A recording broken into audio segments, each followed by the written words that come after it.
Ever since I was a child, I've had the ability to foresee disasters, which has helped me escape death on multiple occasions. After the National Day holiday, I returned to my workplace with my boyfriend. Just before the plane took off, I had a premonition that there would be a plane crash. I stopped everyone from boarding at the gate, causing chaos and getting taken away for questioning. The plane landed safely after a 5-hour delay, but then passengers started live streaming.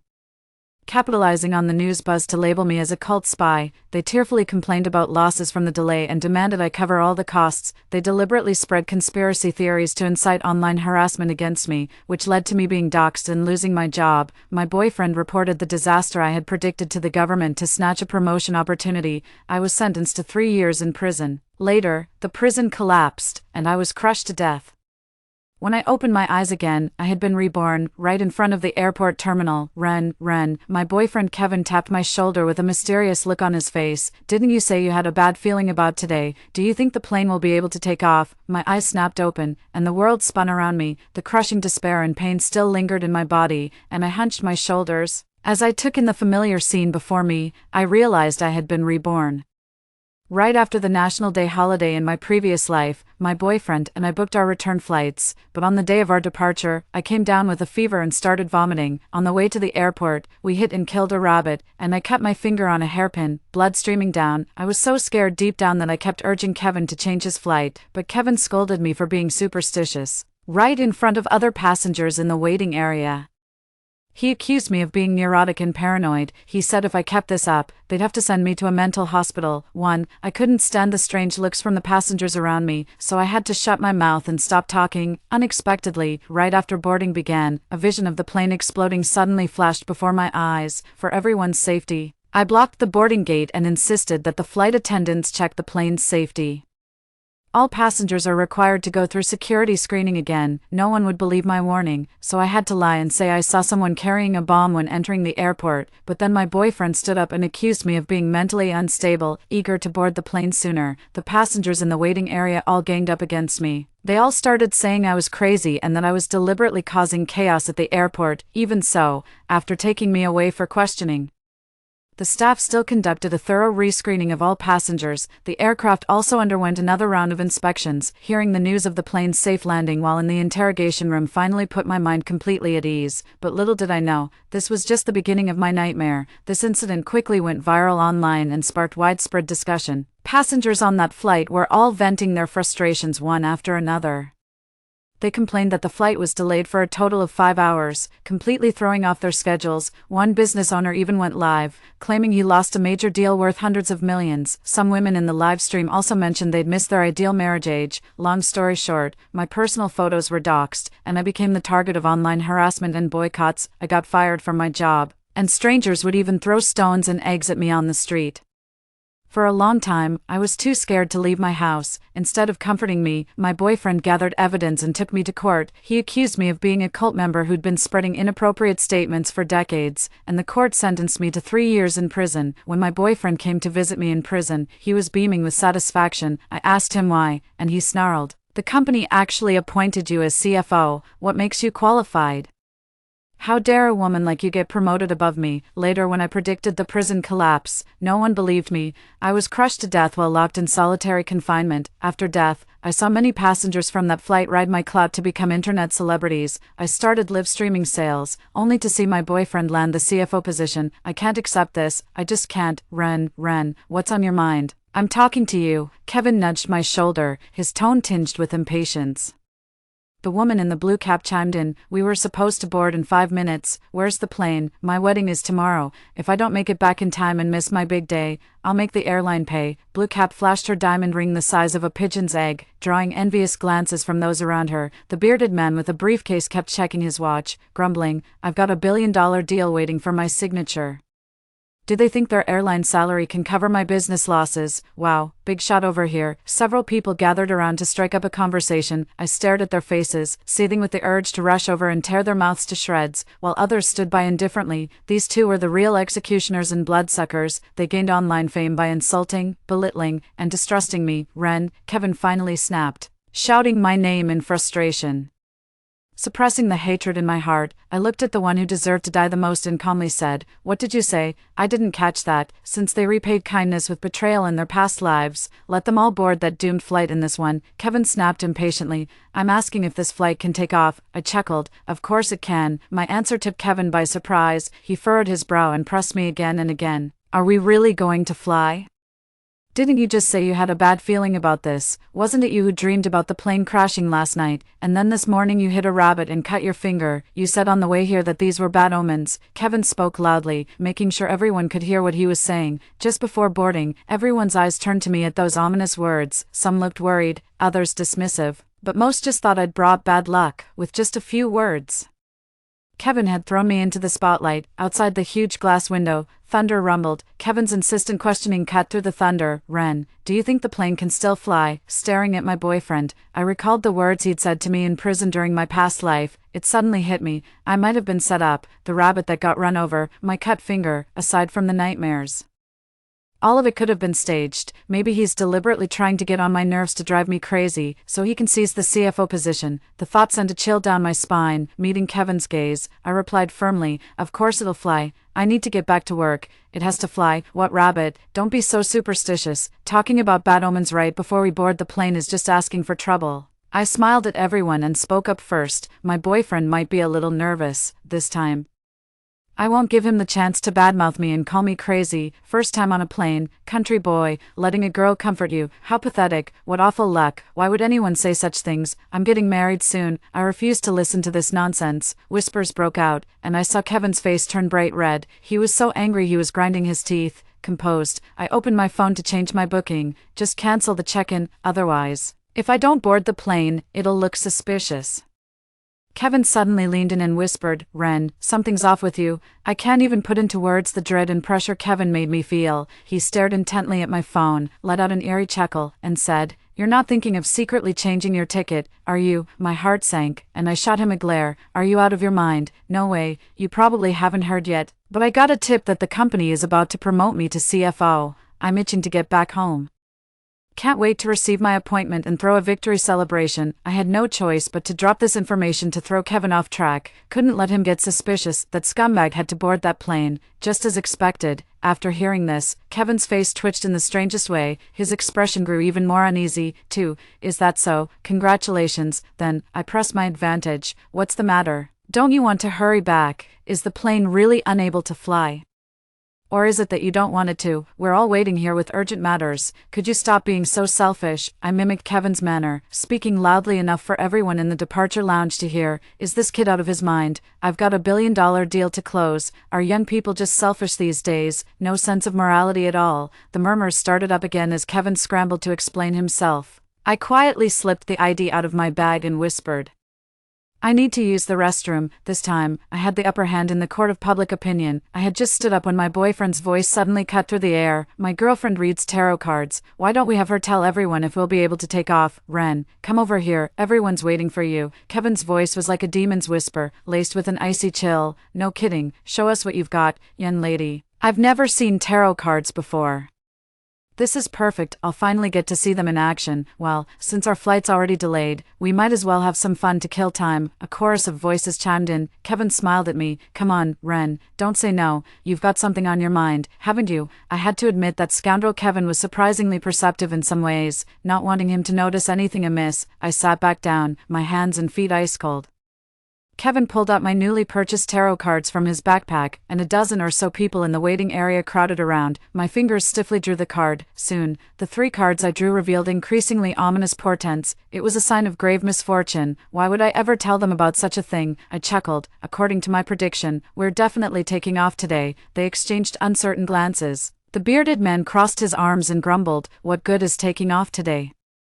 "What about my business?" I smiled. "You can reschedule your flight." The man with the black beard sneered. "What's the point of rescheduling in this dreadful weather?" Just as I was about to put away my cards and head to the restroom, the woman in the blue hat suddenly shrieked, "No, these 3 cards clearly mean the plane will crash with no survivors. You liar. How could you deceive us like this?" As soon as he said that, everyone crowded around again. Kevin glared at me with a frown. "Ren, what do you mean by that? Are you trying to get us all killed? He gripped my wrist tightly and demanded loudly. My heart leaped into my throat, and I soon shrugged helplessly. Sorry everyone, I actually don't know how to do it either. I just like to bluff people and put on a show in daily life. As you can see, the tarot cards are brand new and still sealed. I never expected to run into an expert. My face flushed with shame as I turned to ask the blue-hatted staff member instead. Sis, this is way too dangerous. Let's just reschedule our tickets. Does this thing actually work? Looks like I'm going to be late getting back to the office. What should I do, sis? I'm pointing the finger at the blue hats. Tarot cards were never mainstream to begin with, and many of the older passengers weren't having any of it. I've got $1 billion deal on the line. Our Yazoo is waiting at home for me to make dinner. No. I can't reschedule. I have to go collect the rent. The chaotic noise swallowed Blue Hat whole. When everyone turned to look at her, their eyes were filled with urgent accusations and blame. Blue Hat's face flushed crimson with rage, and she roared, "Enough, stop making baseless accusations, you wretch. I never suggested everyone change their flights. I'm rushing back for my wedding. Why would I reschedule for tomorrow? If you want to blame anyone, blame her boyfriend for insisting on such an ill-omened move." The crowd's flushed faces shifted with unease as I watched the plane returning to the runway, my anxiety mounting. Just then, Kevin was arguing fervently with everyone about the situation. I excused myself to use the restroom and slipped away from that messy situation. As soon as I reached the restroom, I opened the app on my phone. It showed that I had already canceled my check-in and rebooked my flight for the next day. Now I had to figure out how I would handle the police questioning after the plane crash. This time, no one can correct me anymore, because the dead don't talk. I had been standing in the restroom for half an hour, and it was almost time for my flight to board. Kevin suddenly sent a message. "Ren, are you still in the restroom? Why aren't you boarding? There isn't actually something wrong with this flight, is there?" Reading that message sent chills down my spine. The best solution I could come up with was to start a fight, whether it was the fact that only his name was on the property deed, or that his mother stole and sold my gold bracelet. All those things he thought I didn't know about that happened over the break. Just casually mention one of them, and he'll scramble to fix it right this second. He'd bolt faster than anyone. I know him all too well. Right at that moment, my bestie Zara called, her WeChat notifications chiming away in the background. Looks like she sent over a ton of stuff. The moment the call connected, her slurred drunken voice came through. "Ren, what am I going to do? I'm pregnant with Kevin's baby. Just break up with him, please." Sobbing, "My child can't grow up without a father." Zara's words hit me like a thunderbolt, leaving me completely stunned. At this time in my previous life, I was already busy trying to stop everyone from boarding the plane. I simply had no time to answer the phone, but this phone call was perfect. I pretended to be furious and gave Zara a good scolding, deliberately positioning myself in front of the camera by the sink. Passers-by shot me strange looks, and some even stopped to eavesdrop. This was exactly the reaction I was hoping for. After hanging up with Zara, I immediately called Kevin. He picked up right away.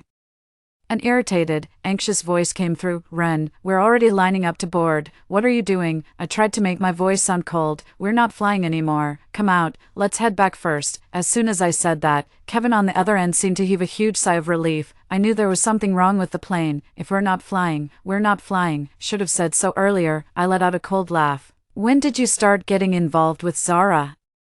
You shameless adulterers, no wonder only your name is on the property deed. Kevin, do you even realize I pay for this entire renovation myself? Zara's been calling me nonstop. I demand an explanation today. Let's go back. The three of us need to hash this out face to face." I didn't even let him get another word in before I poured out all my frustrations in one breath. Sure enough, there was silence on the other end of the line. Kevin, you jerk, are you even listening to me?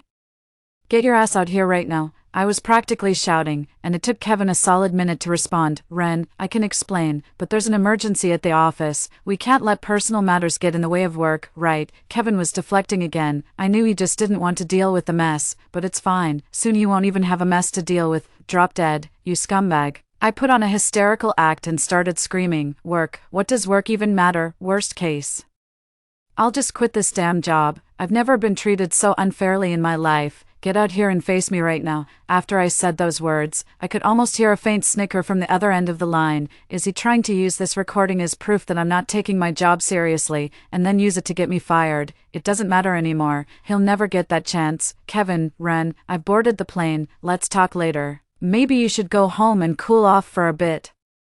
We can talk when you've calmed down." With that, he immediately hung up, afraid to hear another word from me. The airport is blanketed with surveillance cameras, so if we're putting on a show, we'd better make it convincing. I started leaving the airport, calling our mutual friends nonstop along the way. I condemned their despicable actions. As soon as I got back to the city, I went straight to Zara's door and started banging on it with a cleaver, making a deafening racket.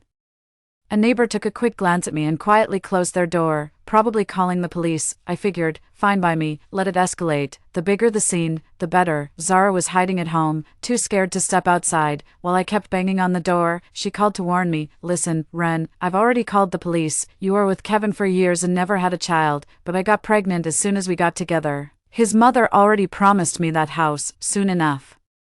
I'll be the lady of the house. Haha, the cops are here, say hello to jail time." I ignored her and kept pounding on the door. The nearest police station was just 3 kilometers away, and soon 2 officers in uniform showed up at the door. I cooperated fully and immediately dropped the knife. "Officer, that bitch in there is sleeping with my boyfriend in my own house, and she's pregnant." The 2 officers exchanged a glance, their eyes conveying mutual exasperation. Nevertheless, they followed procedure and escorted both of us to the police station's mediation room. 3. In the mediation room, Zara remained as arrogant as ever. She patted her belly and lifted her chin defiantly at me. "I'm carrying Kevin's child. He would never abandon his own flesh and blood. Just wait until he leaves you." "Oh really? This baby might grow up without a father." "Zara, you should break up with him first. If this gets messy, you'll be the one who gets hurt. His mother adores me."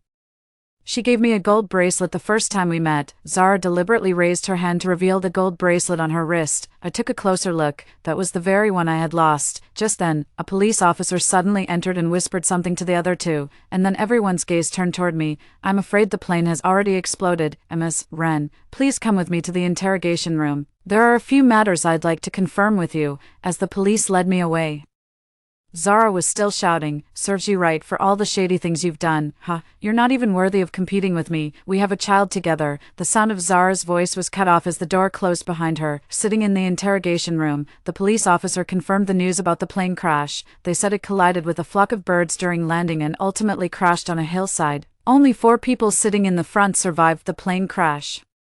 They're now in intensive care. The police said I'm being accused of having something to do with the crash. If I weren't in this interrogation room, I'd be laughing. With me, can I control birds or remotely pilot airplanes? But given the gravity of the situation and the heavy casualties, the authorities won't overlook any unnatural factors, although I could tell even the 2 interrogating officers found it utterly absurd. "A passenger has accused you of claiming the plane would crash, Ms. Sue. Why did you change your flight after already checking in?" The police were just going through the motions, and my responses were airtight. It was just that I received a provocative call from the other woman at the airport, and in a fit of anger, I went to confront her. As for me saying the plane would crash, I deny that. I never said those words at all. We patiently gave statements for a long time, and it even involved Zara having to give a statement as well. They found nothing suspicious about me and let me go. Before leaving, I asked the police, "Is my boyfriend Kevin one of the survivors?" Zara, who came out with me, widened her eyes and stared at me intently. "What did you say? What survivors?" "That's nonsense," the officer and I fell silent at the same time, both looking down at Zara. "The father of the unborn child is now in the intensive care unit." After a long silence, the officer finally patted my shoulder, tacitly acknowledging my question. I forced a smile and left the police station. The wicked really do live 1,000 years. Even a devastating plane crash with heavy casualties couldn't finish off this scumbag. I suppose all these charges the police mentioned are related to Kevin. He just can't stand to see me doing well and wants to drag me down with him. With that in mind, I made a point of looking up which hospital Kevin was in. I planned to visit him and see who the survivors were this time. A few days later, at the Provincial People's Hospital, I finally got to see Kevin as I had hoped. He was wrapped in bandages from head to toe, his left leg was missing, and his face was severely burned. Only one of his eyes moved to look at me, a truly horrifying sight. You bastard." Kevin's hand trembled as he pointed at me, his whole body shaking uncontrollably. I let out a cold laugh and stepped forward. "Long time no see." Kevin stared daggers at me, but I paid no mind and just kept talking to myself. "Thanks to you and Zara, I didn't board that plane." Looking back now, I really was incredibly lucky. "You 2 are practically my guardian angels." I heard Zara's expecting. "That's wonderful. Now you won't have to worry about carrying on the family line." Kevin couldn't speak, but his gaze was as cold as steel. He wishes he could tear me limb from limb, but his suffering doesn't even come close to a fraction of what I endured in my past life. As Kevin was fuming, trying to sit up and strangle me, I kept peeling an apple for him. I said nonchalantly, "Don't hold it against me for only coming to see you now. I just got promoted to CFO. And the company has been piling on the work lately. Things have been crazy, so swamped I barely have time to eat. Sorry I'm running late to see you. When you and Zara tie the knot, I'll be there to toast at your wedding." I set the apple on the plate, gave him a wave, and turned to leave. Kevin thrashed around trying to curse at me, but ended up tumbling off the bed instead. The commotion was so loud that several medical staff rushed into the room, but what does that have to do with me? A chill ran down my spine when I spotted that figure in the blue hat among the survivors, in the real world. The good die young while the wicked live for 1,000 years, but I heard she lost her sight and both legs, and will be confined to a wheelchair for the rest of her life. Her fiancé, who was about to marry her, called off the wedding immediately upon hearing the tragic news. He returned all of her dowry. I wonder if she'll ever find a husband who'll give her a diamond the size of a pigeon egg in this lifetime. The only thing that brings me any satisfaction is that bearded old man is dead. Good riddance, a worthy death. In my past life, they profited handsomely from my death. This time around, I wish them nothing but worsening misery. After leaving the hospital, the turbulent emotions I'd carried since my rebirth finally settled. I'm about to embrace a whole new chapter of my life, but little did I know, this was far from over. Before long, nearly identical gossip posts from my past life started circulating online. My last-minute flight change made me the prime suspect.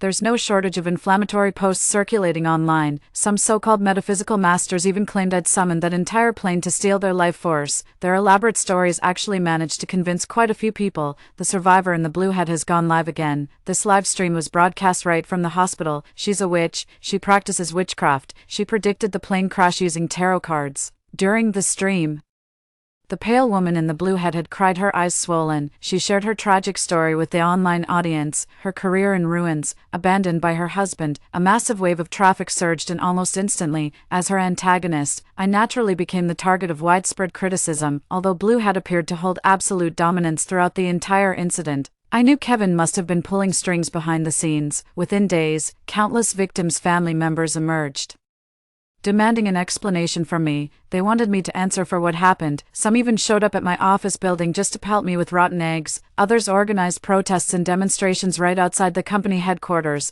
The company had no choice but to suspend me temporarily due to pressure. I was holed up at home when Zara called. "See, I told you karma would catch up with you. Don't count your chickens, Ren. Let me tell you, even if Kevin's bedridden right now, he's still got the sharpest mind around, for your reputation is about to be ruined. Just you wait." Zara's voice dripped with smug satisfaction over the phone, and she hung up before I could get a word in. Seems she called just to rub it in my face. Sometimes I just can't wrap my head around it. Zara and I grew up together. We've known each other for 22 years. I was even the one who bought her first birthday cake. Never imagined they'd both end up betraying me like this behind my back.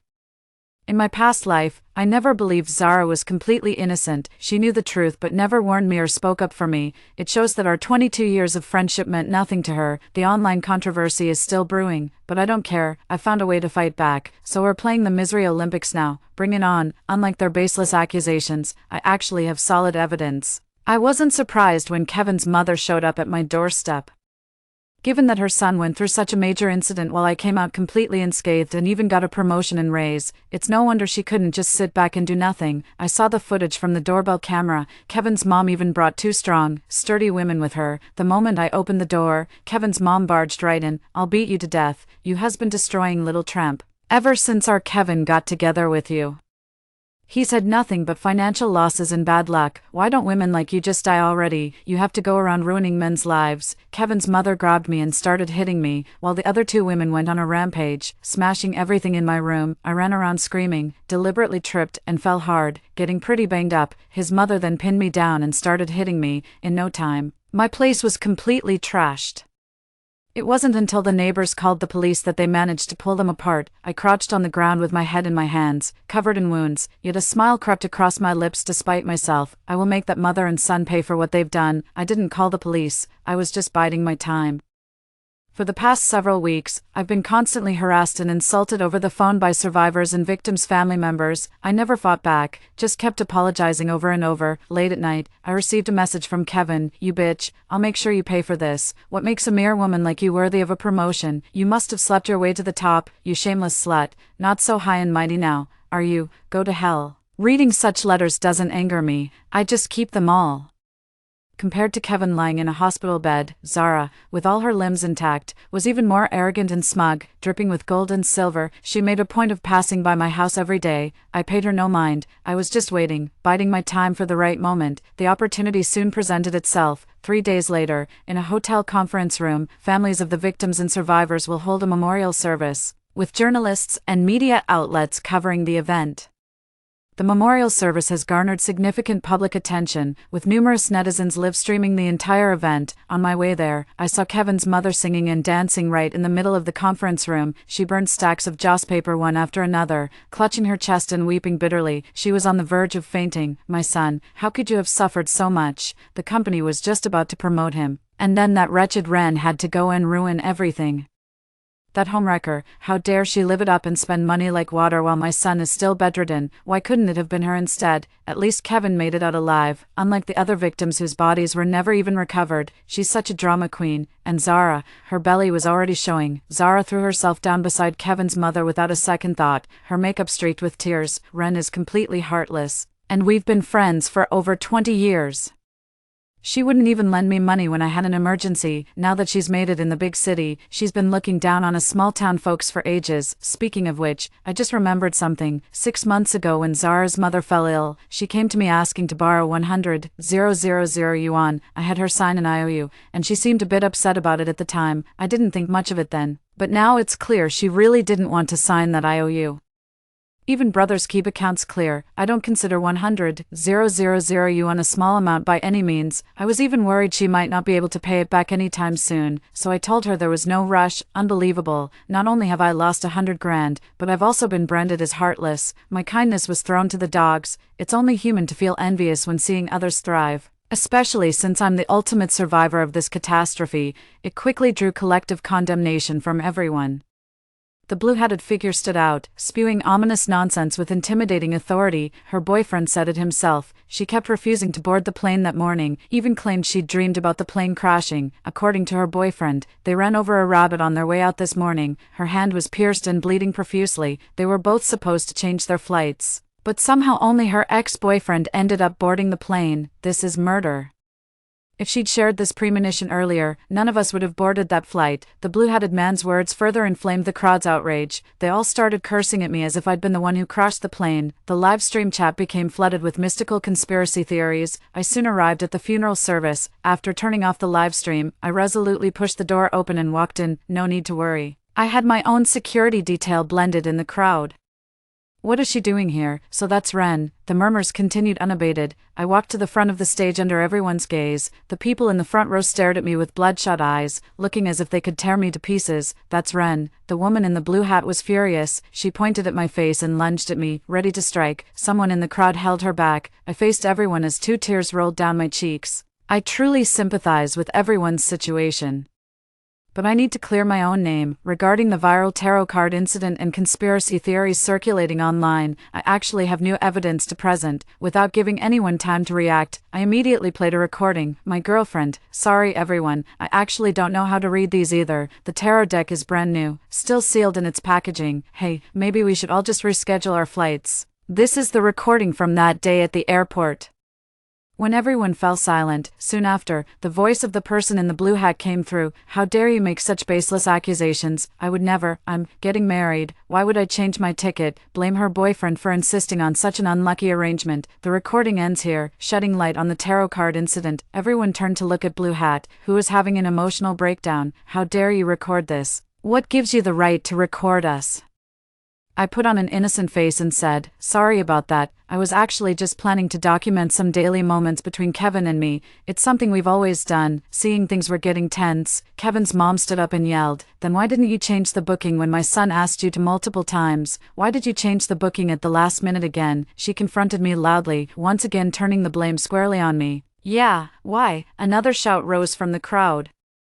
but I remained completely unfazed. I turned on the screen sharing, and the massive display lit up with the PowerPoint presentation I had prepared long in advance. It was a complete and airtight chain of evidence: the dead rabbit Kevin purchased, along with the video of him planting needles in my hair clip, and various search records on how to drive a girlfriend to a mental breakdown. I pointed at the evidence on the screen and said, "This is exactly what Kevin meant when he said I've had a bad feeling all along." Everyone was stunned. They never expected such a dramatic twist in the situation. The number of viewers in the live stream skyrocketed, with comments flying across the screen at lightning speed. Kevin's mom was the first to lose her composure. She rushed out to shut down the computer, but someone stopped her. "You're making baseless accusations. You fabricated the evidence," ignoring her insults.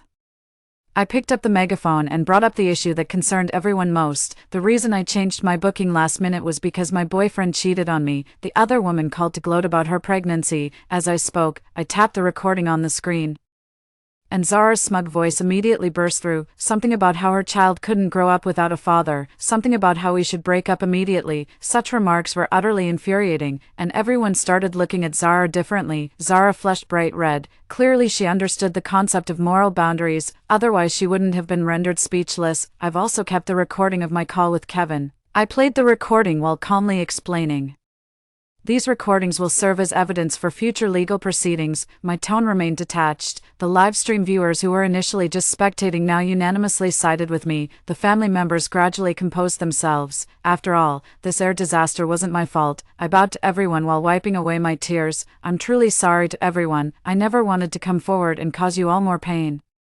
But the cyberbullying and the goddamn harassment from my ex-boyfriend have made it impossible for me to live a normal life." I projected every single threat and insult Kevin hurled at me onto the big screen, even the video of that day when his mother came and physically assaulted me. That shut everyone up for good. Netizens were up in arms, their outrage reaching a fever pitch. Since it touched on workplace gender conflicts, it instantly ignited a firestorm, and so the controversy came to an end. When I became a target myself, that inexplicable hostility suddenly felt far less intense. Besides, I've already gained the upper hand in the court of public opinion online. I've returned to my normal work routine, and I've taken Kevin's mother to court. She assaulted me with intent, committed home invasion robbery, and even stole my gold bracelet. All of this was clearly captured on surveillance footage. She was quickly arrested by the police. As for Zara, I sent her all of Kevin's flirtatious chat logs with his female co-workers. A man who's willing to cheat would never stop at just one affair. Much later, I heard Zara stabbed Kevin. Good riddance. Scum like that belongs in hell. My life is finally moving full steam ahead. Another national day, another trip home. But this time I skipped the flight. As the high-speed train raced on, the endless fields outside lulled me into a drowsy haze. In my groggy state, I seemed to slip into another dream. Clang. Past life side story, and then there were none. She's dead. Ren is finally dead. After serving as the company's CFO for 3 years, Kevin couldn't help but applaud when he heard the news. 5. That woman got what she deserved. She shouldn't have meddled in other people's business. He simply couldn't stand seeing her do better than him. Kevin now has both a son and daughter, achieving success in both family and career. He's heading to Ren to flaunt his wealth and show off. Kevin deliberately parked his newly acquired luxury car by the roadside, relishing the attention from passers-by. He just stepped out of the company building. The billboard fell from the rooftop, crushing Kevin into a bloody pulp. Blue Hat and Blackbeard got married. The two are now high-traffic couple bloggers. They couldn't care less about Ren's death. At most they might sigh about it. They built their fortune by feeding off Ren's flesh and blood, while flirting in the bathroom.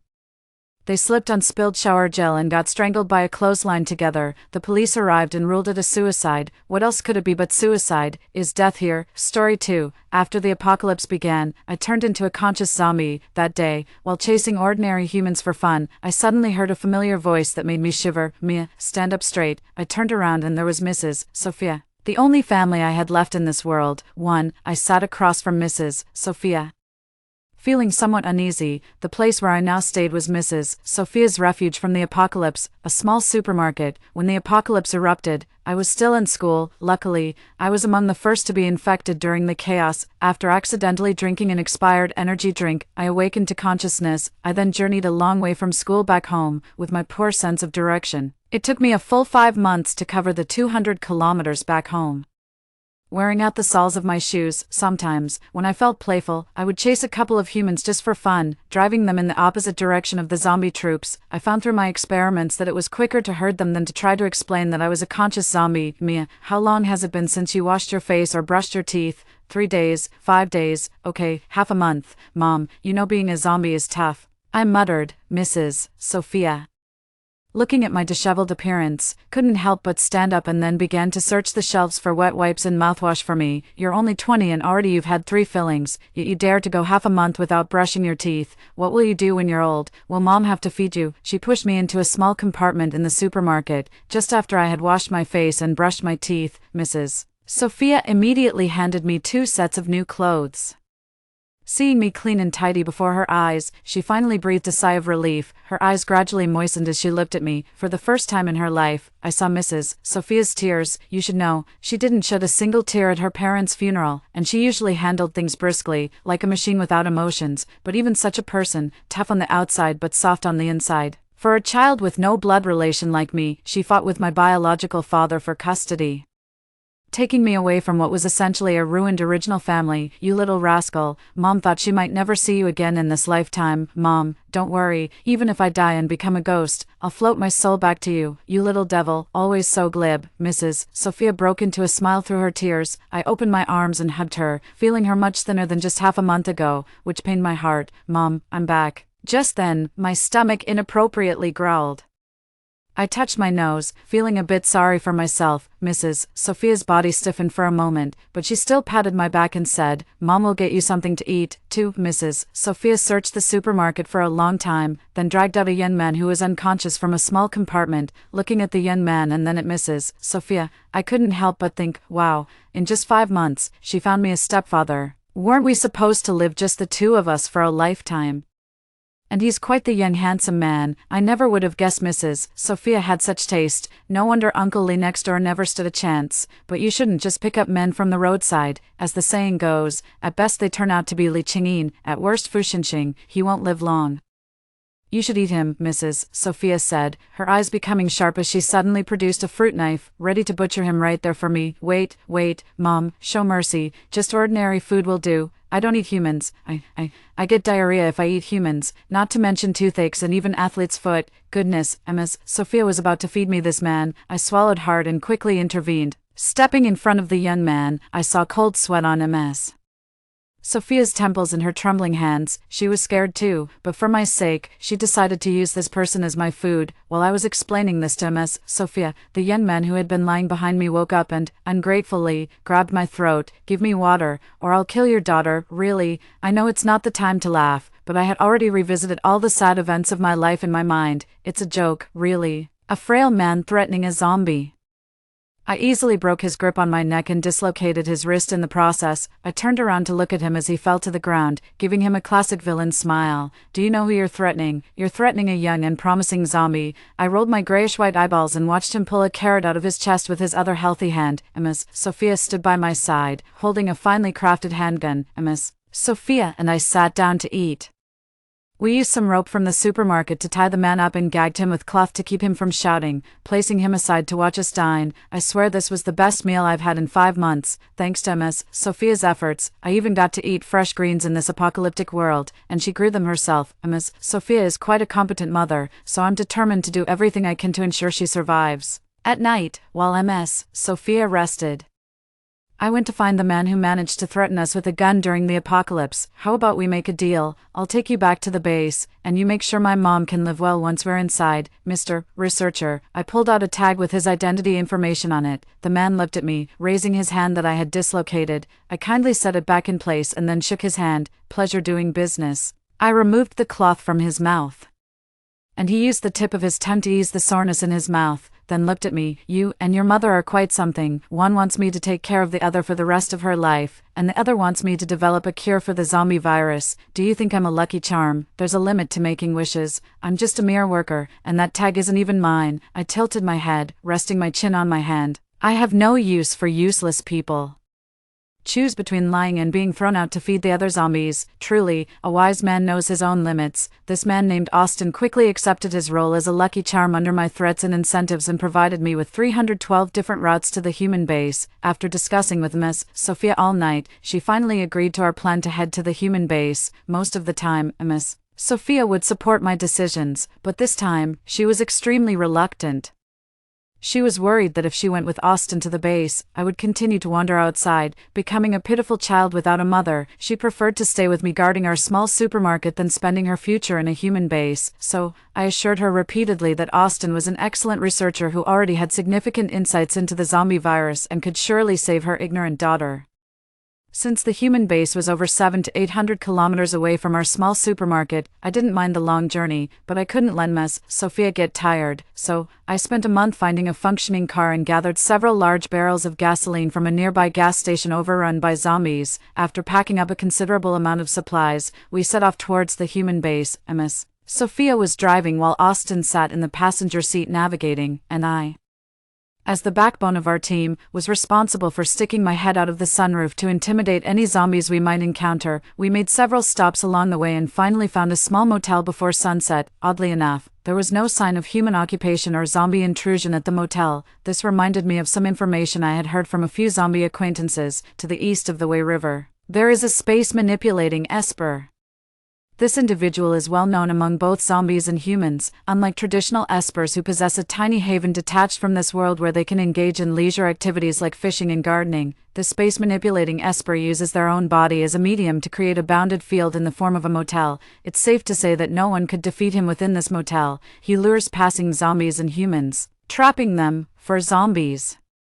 He kills them outright and harvests their cores to enhance his powers. Humans, on the other hand, are robbed of their valuables and then expelled. This place is not safe. We need to leave quickly. I looked up at the motel and withdrew the foot I had set inside. What did you say? Austin, who was examining the inscriptions on the doorframe, vanished from in front of Miss Sophia and me just after he spoke. I grabbed Miss Sophia's hand, preparing to leave, but suddenly a gust of wind, seemingly from nowhere, blew us both inside. Hold tight around my waist, I said. I took a deep breath and reached for the doorframe, about to kick the door open with all my might. Suddenly, the warmth around my waist disappeared, and Miss Sophia was gone. I loosened my grip, momentarily dazed. Damn. Then, a heavy blow to the back of my head, and everything went black as I passed out. When I came to, the first thing I did was throw a punch at the person in front of me.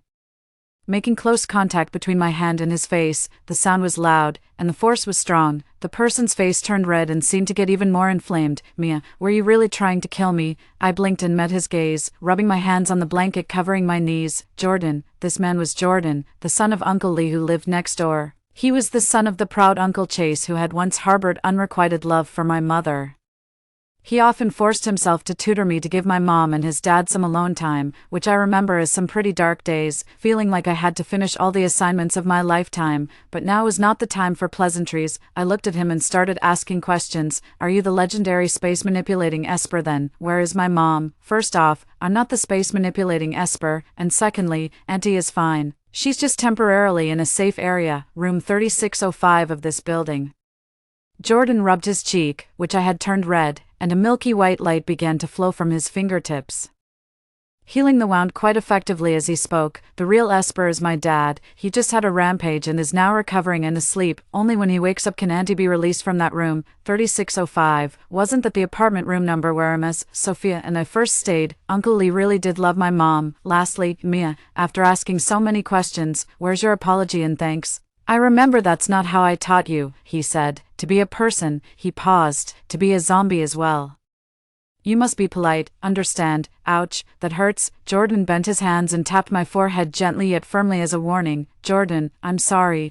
I'll make sure next time. I covered my forehead, begging for mercy. Then, I learned more about the spatial ability users from Jordan. 2 months after the apocalypse began, Jordan awakened his healing abilities, which might be related to his medical background. In any case, it was very professional. During a zombie invasion, Chase, my Uncle Lee, awakened his mutated spatial abilities in a fiercely protective moment amidst the flames. However, these powers born from desperation were unstable and often went berserk. Thus, the father and son duo decided to leave the group and live on their own. As for those rumors, it's hard to distinguish the true from the false. Moreover, I was shocked to find out that it was not 5 months after the zombie outbreak, but 5 years. 5 years, yet, I had no memories related to those years. Jordan suggested that perhaps during those years I was just a mindless little zombie until I recently gained consciousness. My so-called 5 months were likely the months since I became conscious. Probably knowing that Miss Sophia was safe, my tense awareness relaxed. What about Austin? A terrifying expression, one that was half smile, half not, crossed Jordan's face, looking as if his garden had been trampled by pigs. Mia, you're only in your 20s. I've seen more men than you've eaten meals. That Austin, with his saintly face, is no good. He's all dark inside, especially preying on naive young girls like you. So, I had a bad feeling. That brat, I threw him out. As I pondered how to bring Austin back, a familiar voice came through the window. This wall is quite a climb. Austin clung to the window frame, looking over at us with a friendly smile. Bad news. Seems like over 100 zombies are headed this way. 5. Me. A close combat zombie. Austin. A researcher whose physical strength is questionable, though he should be fit since he climbed up to the 3rd floor. Jordan, a healing ability user and single man in his prime. Chase, a spatial ability user, currently offline. Ms. Sophia, a beautiful, graceful, and charming mother, also offline. This was our own combat strength. Honestly, I was the only capable fighter. Uncle Lee and my mom were well protected by Uncle Lee's abilities, according to Jordan, currently.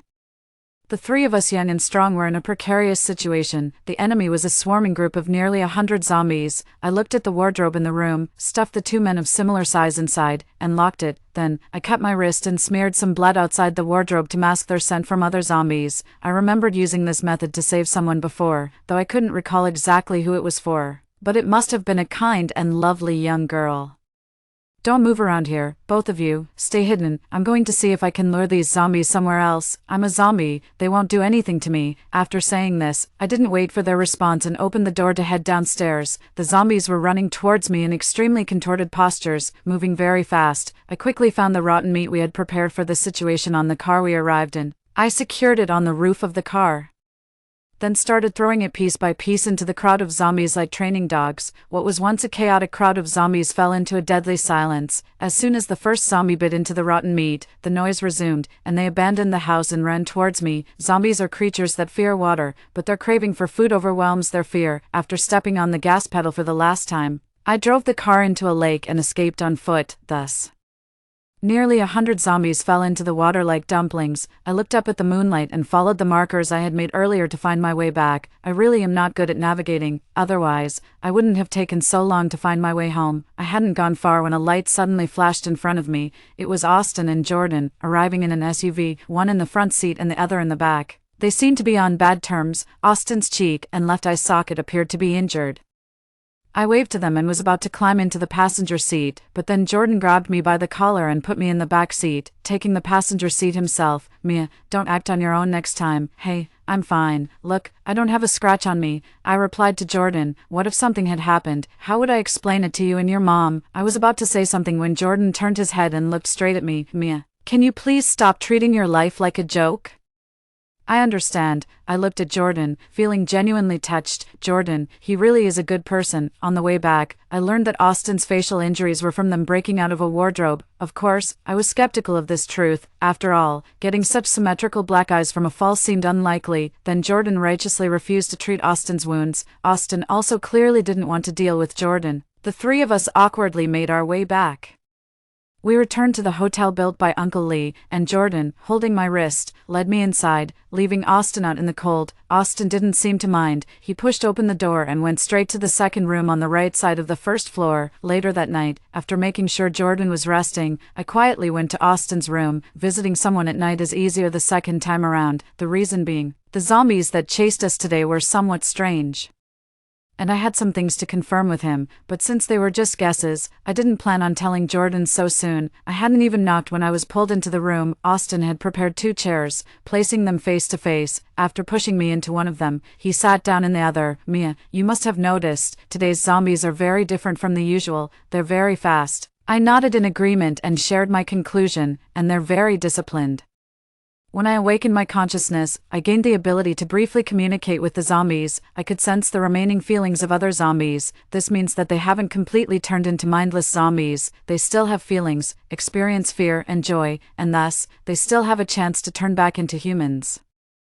Given a choice, humans wouldn't be their preferred meal. However, the group of zombies I encountered today seemed devoid of any signs of life. They are true killing machines. Where did you come across these zombies? Austin pulled out a sleek black box and projected an image onto the wall. It was a muddy swamp, and the zombies we were discussing were obliviously digging through the mud, reaching for the white crystals at the bottom and devouring them as if they were exquisite delicacies. Their faces filled with satisfaction. The last second of the footage showed the zombies spotting Austin, giving him a sinister smile, and then chasing after him. At that moment, they were not as fast as when I encountered them. On the contrary, they were much slower than the average zombie. As the footage ended, Austin took out a white crystal from his pocket and handed it to me. I picked this up from the edge of the swamp. I took it, examining the crystal under the moonlight, unable to make sense of it before the ground began to shake. Holding the crystal in my hand, I followed Austin outside. As expected, it was probably my Uncle Lee waking up. Just as we reached the door, another tremor hit, and I stumbled into Austin's arms. Outside were Miss Sophia and Jordan, both radiating an unfriendly and hostile aura. No, it's not what you think. 7. Whether it was what they thought no longer mattered. Their looks at me were full of pity, as if I were a fallen young girl. Mia, come here, Ms. Sophia spoke up and immediately pulled me out of Austin's arms. Actually, we're innocent. Mom, you have to believe me. After a long half-hour of rational and emotional explanations, Ms. Sophia and Jordan finally understood the whole situation. However, that didn't stop them from exchanging forced pleasantries with Austin while keeping me protected on the side, making sure not even a corner of my clothing was visible. For some reason, I suddenly felt like crying. Maybe it was because I had been wandering outside for too long, so this rare bustling scene was somewhat overwhelming. I blinked back the tears. Just then, the hotel, which had been shaking quite violently, flickered and lost all its disguise, revealing the middle-aged man at its heart. That was Jordan's father, Chase, a true space manipulator. In just 5 years, his hair had turned mostly white, similar to my family's situation. Chase wasn't Jordan's biological father but his uncle, however. They had always referred to each other as father and son. Jordan's mother had died early, and his policeman father had died on duty, with no elderly relatives or others willing to help. 18-year-old Chase took in 7-year-old Jordan and raised him. Jordan, Chase's voice was hoarse. He coughed violently twice, covering his mouth with his hand as blood trickled out. Jordan and Ms. Sophia rushed to support him. Despite being aware of my surroundings, I am still technically a zombie. Having not eaten much today, the blood of an ability user unsettled me. I stepped back and found a can of food in the SUV, which I opened and ate. Chase's condition had deteriorated severely, forcing us to urgently find a relatively safe place for Jordan to treat him. This meant we needed to quickly gather a substantial amount of zombie nuclei to accelerate the upgrade of Jordan's abilities. Although Jordan had collected some nuclei from zombies that had mistakenly wandered into our area, it still wasn't enough. Reluctantly, I turned my attention to the 100 mutant zombies I had tricked into the river. Whether those nuclei were usable or not, it was worth collecting and refining them anyway. But as we drove there, it was strange. The place looked as if nothing had ever happened, and even my car had vanished without a trace. We couldn't afford to dwell on this mystery any longer, as my Uncle Lee's condition was worsening rapidly. By the end, the smell of blood filled the car, making me shiver uncontrollably. Austin was driving. I was in the passenger seat, with Ms. Sophia, Uncle Lee, and Jordan in the back. How many nuclei do you have left, Jordan? I asked. 10, Jordan replied calmly, though his expression and gestures betrayed his tension. 10 nuclei, that would at most last another day. I turned my head and pursed my lips. There had to be a way. After all the trouble we went through to find each other in this apocalypse, how could we part so easily? Mia, think of something. As I pondered, my hand brushed against a white crystal in my pocket, which shimmered like a gemstone under moonlight. Instinctively, I asked Jordan for a nucleus. I tried covering the white crystal with the nucleus, thinking if the zombies could upgrade using these white crystals, might they also enhance the nuclei, even if just slightly. Before my eyes, the nucleus began to replicate. 2 became 4. 4 became 8. 10 minutes later, my arms were full of replicated nuclei. The white crystal, however, had completely lost its luster, resembling an ordinary stone. There was hope. My mind raced. No, the only issue was to confirm if these crystal stones were usable. Everyone's gaze converged on us as Austin parked the car in a relatively secluded spot. It was a risky decision. We not only faced the risk that the replicated stones Once absorbed by Jordan, might not work and could even harm his body. There were many other concerns, such as the possibility of these stones causing Jordan to mutate and put us in danger. I didn't mind, but what about Miss Sophia? I couldn't let her be endangered. After a long struggle watching Jordan and Uncle Lee, who was barely breathing, I voiced my concerns and suggested some solutions. First, we could abandon Uncle Lee and the four of us continue together. Second, Jordan could stay here with Uncle Lee and the nuclei. If successful, they would both survive. If not, their fates were uncertain. Without a doubt, Jordan chose the second option. He and Uncle Lee stayed behind while I, Miss Sophia, and Austin drove away. The atmosphere turned unbearably heavy, yet Jordan relaxed his furrowed brows and patted my shoulder. Remember how you used to love skewers? Every time you did well in your exams, you'd bug me to take you to the night market until you were too full to walk. Let's have one last feast tonight. Sure, Jordan. I choked up. Miss Sophia held my hand, comforting me, then pulled me close, embracing me tightly. Given the limited materials we had, in the end, we hastily laid out a piece of old cloth on the ground next to the car, gathered some dry wood for a fire, and Uncle Lee used the remaining bit of his supernatural abilities to temporarily create a safe haven for us. We roasted spam and an assortment of other random items, even skewering some compressed biscuits. Everyone began reminiscing about the past, laughing and joking as if it were old times. Austin said he couldn't stand our half-crying, half-laughing faces, so he hid inside the car. I knew he did it to give us some space, opting to remove himself from the situation. At one point, Jordan went to the car to bring him some food, a gesture so uncharacteristic that it almost made me forget how incompatible those two used to be. Because our time together was so short, I couldn't bear to sleep. I just wanted to keep looking around, memorizing everything, until the sky lightened and the sun rose. My eyes were sore from crying, my laughter ugly. Silly girl, why the tears? Just being able to meet you and Aunt in this apocalypse, both safe and sound, is already rare. After you leave, you must be careful. It's mainly my fault for not being able to protect you all. Aunt is Mrs. Sophia. Her real name is Zoe, but considering I was born with a congenital condition, she always cooked Sophia for me to help me grow healthy, so I call her Mrs. Sophia. Then you have to take good care of yourself. Jordan, you once promised to show me the most beautiful scenery in the world. Did I say that? You did. All right. Then I definitely have to survive and later take our Mia to see many beautiful places. 9. After bidding farewell to the Lee family father and son, we continued our search for a human base. For another busy half-month, the three of us supported each other, bickering and fussing like family. No, we were family, me, my mom, and our pet Austin. It's a pity, he's very dog-like, but unfortunately, he's not a real dog, which is somewhat disappointing along the way.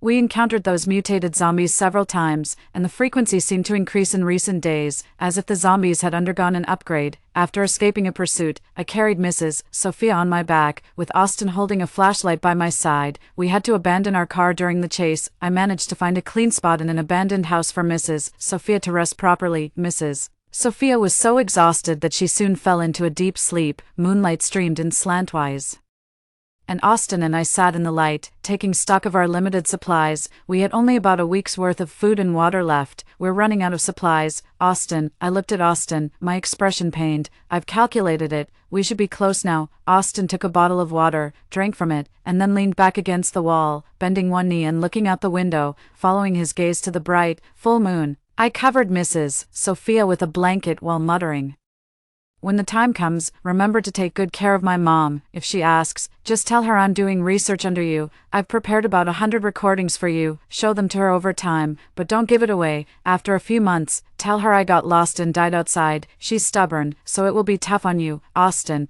in my entire life, I've never begged anyone for anything. You're the first." He turned around, his eyes dimly lit, with a rare seriousness in his tone. "I mean, your family has treated me like a lucky charm for so long, fulfilling many wishes along the way, including your brother who forced me to eat expired bread as an offering. What if I told you I have a way to cleanse you, to turn you back from a zombie into a human?" I stopped what I was doing, paused for a moment, and moved closer to him. I reached out and pinched his cheek, causing him pain and eliciting a sound from him. Then I pressed my forehead against his. He stepped back and hit the wall.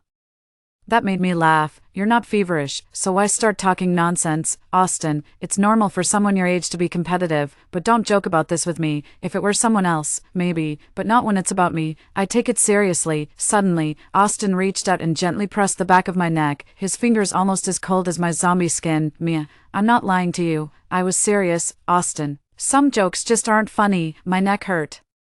and my forehead fell onto Austin's shoulder, feeling groggy. Before I closed my eyes, I heard him whisper in my ear, "Sleep." The next day, the sun rose as usual, but Austin was gone. I looked at the map underneath the pile of food and a necklace, and clicked my tongue. Men really are unreliable. When Ms. Sophia asked about his whereabouts, I could only chuckle and say that Austin had gone ahead to the human base to prepare for our rendezvous. Following the map, Ms.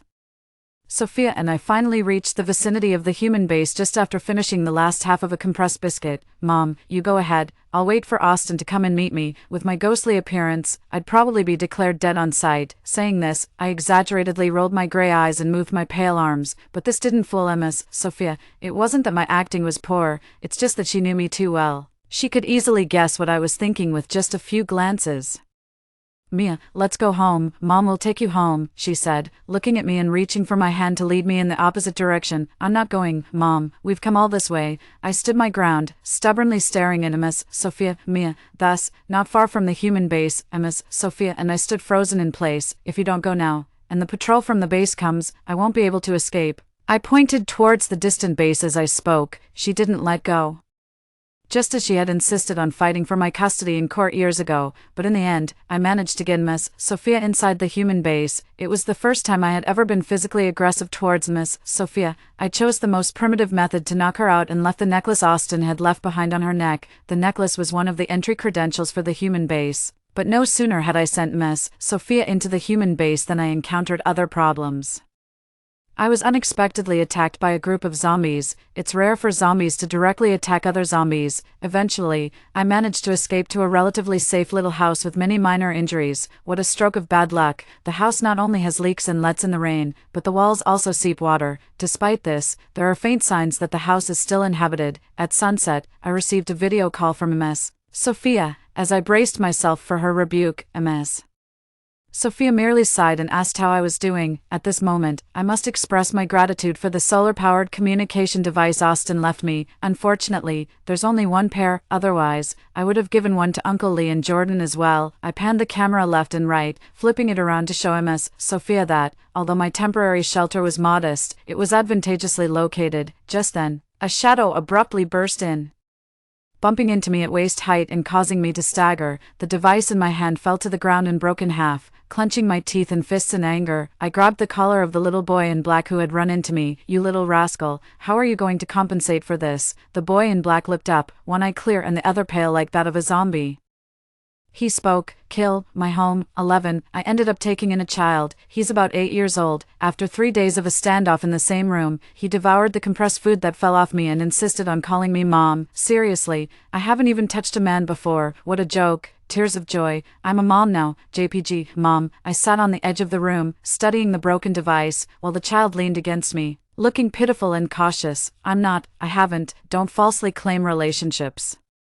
You can eat whatever but shouldn't speak nonsense." I covered my face, trying to escape reality. Suddenly, the child snatched the broken device from my hand. "I can fix." I looked at the serious-faced child and asked, "Do you mean you can repair this?" He nodded, and soon, a surge of peculiar energy emanated from him, and the device was restored in moments. My eyes widened in disbelief. Such incredible abilities. However, the effort seemed to exhaust the child greatly, and his head wobbled before he fell asleep against me. The next evening, I contacted Ms. Sophia on time. "Mom, I miss you so much." Ms. Sophia, too, had tears in her eyes and dark circles under them, probably from several days of insufficient rest. "It's okay, as long as you're fine." While I was deep in a heartfelt conversation with Ms. Sophia, the child popped his head up and recognized her on the video. His first words were earth-shattering. "Grandma." I quickly covered the child's mouth, trying to remain composed. "Mom, I can explain, really." After my earnest explanation, Ms. Sophia chose to believe what she wanted and asked me to take good care of her grandson, making sure he wasn't hungry. Upon hearing that I planned to nickname the child Easy to Raise, she scolded my casualness and renamed him Peace. Wishing for peace, I agreed, gently rubbing the child's head as I watched him. In the days that followed, I lived a life of mutual dependence with Peace, seeking out damaged machinery to hone Peace's supernatural abilities, contacting Ms. Sophia every few days to assure each other's safety, and avoiding the increasingly bizarre hordes of zombies that relentlessly pursued me. Reflecting back, during my time with Chien, I gleaned details of his life from the bits and pieces he shared. When the zombie outbreak occurred, he was only 3 years old. His parents died trying to protect him from a high-rise fall, and amidst contracting the virus, He also awakened his supernatural abilities, surviving on instinct alone, fluctuating between hunger and satiation. In his memory, the one who provided him food was his mother. Thus, by some twist of fate, I inadvertently became his mother. No one had taught him to read or write, so his ability to communicate with me now was nothing short of genius. 3 months later, while I was fixing a destroyed car at a gas station with Peace, we encountered Austin again. This time, Austin had turned into a zombie. Like me, he retained his self-awareness, seemingly unconcerned about his transformation. He waved at me. Mia, long time no see. I felt a pang of nostalgia. Austin, how did you end up like this after just a few months? He squinted and smiled, saying nothing. Then, as if on cue, he collapsed right before my eyes. For 7 days and nights, Austin slept. I watched as the zombie traits slowly faded from Austin's body, returning him to his human form. When he opened his eyes, he was greeted by my curious gaze and Peace, who was equally baffled. Peace tilted his head. Zombie, turn, human. Up to this point, everything seemed normal until Peace, ever the dramatic one, called out to Austin, Daddy, what? Mommy, take care of Daddy. I was stunned, pointing at a barely suppressing his laughter Austin, my heart aching as I looked at Peace. This is a pet, got it. Peace's eyes slightly widened, and he raised his eyebrows. Much like how I would often pet him, and rubbed Austin's head. Pet, pet. I was relieved by his teachability. Austin, helpless, chuckled softly, cleared his throat, and shifted his gaze between Chian and me, sitting up straighter as he looked at me. Let's not dwell on these trivial matters. I've found a way for you to turn back into a human. The idea of becoming human again was truly tempting. If I could turn back into a human, I could live with Miss Sophia without having to hide anymore. I grasped Austin's hand, looking deeply into his eyes. From now on, you're my godfather. Chian, following my lead, took Austin's other hand. Grandpa, the three of us were joyously harmonious, flourishing together. The cure was integrated into Austin's blood, and if Chian and I wanted to revert to being human, we would need to consume Austin's blood, approximately 8 treatments over 2 months. I handed a long-expired chicken leg, which I had kept hidden, to the somewhat frail Austin. Austin, eat more, and take good care of your health. However, there was a significant problem with this method. If we interrupted the process, we would have to start over. Moreover, during the treatments, Chian and I would gradually lose our zombie-derived abilities, Chian's supernatural powers, and my enhanced senses, athletic talents, and self-healing abilities. This made us increasingly vulnerable in a world overrun by zombies, so I chose to take it one at a time, starting with Chian. Once he fully recovered, I planned to send him back to the human base first, then myself. It would take about 4 months for everything to settle down. I calculated the days, feeling more optimistic about the future. 2 months later, seeing Chian healthy, I playfully pinched his chubby cheeks that I had helped nourish. Once you're inside the base, you must listen to Miss Sophia. No more mischief like before, understand? I understand. Chian is sensible, right? You're going to the human base tomorrow. Make a wish now. Today marks your transformation, so let's consider today your birthday from now on. I lit a half piece of candle I found in some ruins in the darkness. The candle flickered. I saw Chian tearfully stifling his sobs, hands clasped together. Peace, Mia must be safe. He blew out the candle. I held him until dawn, and my thoughts returned to Miss Sophia, the gentle Miss Sophia. 13. Honestly, Austin seemed a bit off after he returned. Before, he would always argue with me, full of defiance, never seeming to get things straight. Now, it was as if he had taken the wrong medication. Whatever I said, he would agree. If I pointed east, he wouldn't go west. If I pointed north, he wouldn't go south. Terrifyingly obedient. Moreover, initially, P showed signs of improvement after 2 attempts, but now, on what was almost my last attempt, there was still no sign of recovery, not even a change in skin color. The only change was that I began to dream frequently. In my dreams, there was a little girl who was very kind to me. The visions became clearer and clearer, but I could never see the girl's face clearly. Being straightforward is my greatest strength. So on a day with good weather, while being chased by zombies and ending up on a tree branch, I discussed this issue with Austin face to face. Austin, your recent change is kind of frightening. You couldn't possibly have feelings for me, right? Although I am indeed young, beautiful, kind, and adorable, a true gem among people and a rare steed among horses, or perhaps you have other motives. Never mind, if you don't want to answer that. At least talk to me about my transformation back to being human. Did you give me fake blood? I don't feel any restoration at all. I clung to the tree branch, trying my best not to fall, but as is often the case, the more you worry about something, the more likely it is to happen. I lost my grip and fell. Luckily, Austin caught my hand just in time. I looked up into his eyes, noticing for the first time that he was quite handsome. Before I could say anything, He pulled me up and seated me next to him. He didn't let go of my hand, his furrowed brows leaving me somewhat at a loss. This wasn't exactly an ideal posture for conversation between a man and a woman alone. Mia, what if I told you I really did have ulterior motives? As long as it doesn't break the law, disrupt public order, or cross my moral boundaries, I'm willing to help with whatever you need, I said. Backing up slightly against the tree trunk, I saw Austin in front of me. Pushing a hidden syringe into my skin with his left hand, my eyelids grew heavy and I closed my eyes. Damn, one really shouldn't just pick up strangers from the roadside. You can never truly tame some. Then, I began to dream again. This time, the dream was deep. I was being led by a girl in the dream, running together. My head felt dizzy. She loved to tell stories about her life, her family, and the future she hoped for. I listened, endlessly amused. It felt like she was my whole world, warmly lighting up my life. Then, my world grew dim, the surrounding scenery dissolved into nothingness, and my gaze fell on the only point of light. It was a wooden wardrobe. I felt some fear, my fingertips trembling uncontrollably. I opened the wardrobe. The girl was curled up inside, looking up with a pale, weak face, her hands cradling my face. Live on for me, she said, if you get the chance. Please take my mother to the human base. I opened my mouth, but no sound came out. Overwhelmed with sadness like a flood, I finally saw the face clearly. It was Mia, the real Mia, 14. After playing human for a few years, did you really start to think of yourself as one? You are a monster, destined from the moment we created you. 15. It turns out, I am not Mia. I am Subject 03, released intentionally by Austin. I accidentally met and bonded with a girl named Mia. After her death, I briefly inherited her appearance and memories, becoming her for a while, before dying. Mia transformed into a zombie, so I also took on the appearance of a zombie. During my time with Mia, we learned from others how safe the human base was. Thus, taking MS, Sophia to the human base became her obsession, and then mine. The reason why the zombies started chasing me was because they detected my scent as I was taking MS, Sophia to the human base, and they attempted to bring me back. Their longevity project required a specific gene sequence from me.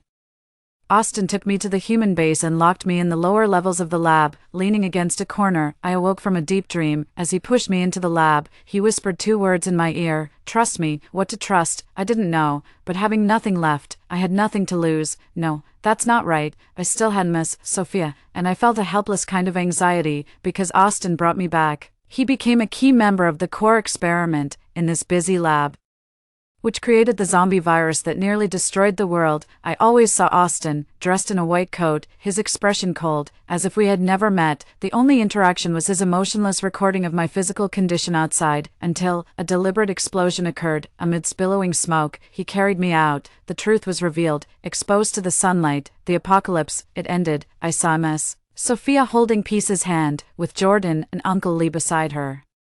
Spin-off The Longevity Experiment. Austin. My name is Austin. I was involuntarily drawn into a research project called Longevity. After graduating as a research student, I was led by a senior brother to a pharmaceutical institution. They claimed to be developing pharmaceuticals related to brain recovery, yet 2 years later, I uncovered their true intentions, or perhaps they let me discover them on purpose. In the 3rd basement level of the research institute, I saw 03.